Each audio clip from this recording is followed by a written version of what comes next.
কি দেখলেন? দেখুন, আমি কলকাতার উদ্দেশ্যে রওনা দিয়েছিলাম। এখানে ক্রস করছিলাম, এরকম সময় আমাকে আমাদের পার্টির অন্যতম কার্যকর্তা শুভ্রাংশু চৌধুরী ফোন করলেন। আমি এসে হতবাক দেখে যে এখানে মোহাম্মদ বাজারের আইসি সাহেব উপস্থিত আছেন। একটা মহিলা রক্তাক্ত অবস্থায় পড়ে আছে সেই খাটের নিচে। তার বাচ্চা শিশু খুব জোর যদি হয় 2 থেকে 2.5 বছর বয়স। আরও একটা বাচ্চা আছে মনে হচ্ছে কম্বলের মধ্যে ঢাকা। তো এই সবগুলো রক্তাক্ত অবস্থায় দেহ পড়ে আছে।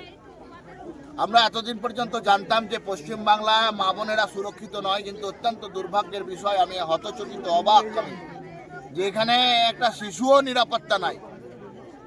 পশ্চিমবাংলা আর এই বীরভূম জেলা আজকে দুষ্কৃতীদের স্বর্গরাজ্য হয়েছে। এরা শিশুদেরকেও মারতে পর্যন্ত এদের বুক কাঁপে না, হৃদয় কাঁপে না। আমরা আজকে এখানে উপস্থিত হয়েছি যতক্ষণ পর্যন্ত পুলিশ কুকুর না আসবে, যতক্ষণ পর্যন্ত আসামিকে অ্যারেস্ট করা না হবে আমরা এখানে থাকব। স্বাভাবিকভাবে আমরা আমাদেরকে আন্দোলন করব এবং সংগঠিত করব মানুষকে, যে এইভাবে বাংলার মানুষ আজকে এই বাচ্চাটা হয়েছে, আগামীকালকে আমার বাড়ির বাচ্চাও কিন্তু নিরাপদ থাকবে না। সেই জন্য এই ঘটনার পূর্ণাঙ্গ নিরপেক্ষ তদন্ত চাই, এই ঘটনার সিবিআই তদন্ত চাই। ভিতরে গিয়ে কি দেখলেন? কিভাবে মারা হয়েছে? নৃশংসভাবে, অকল্পনীয়, অবর্ণনীয়। এ বর্ণনার কোনো ভাষা নাই।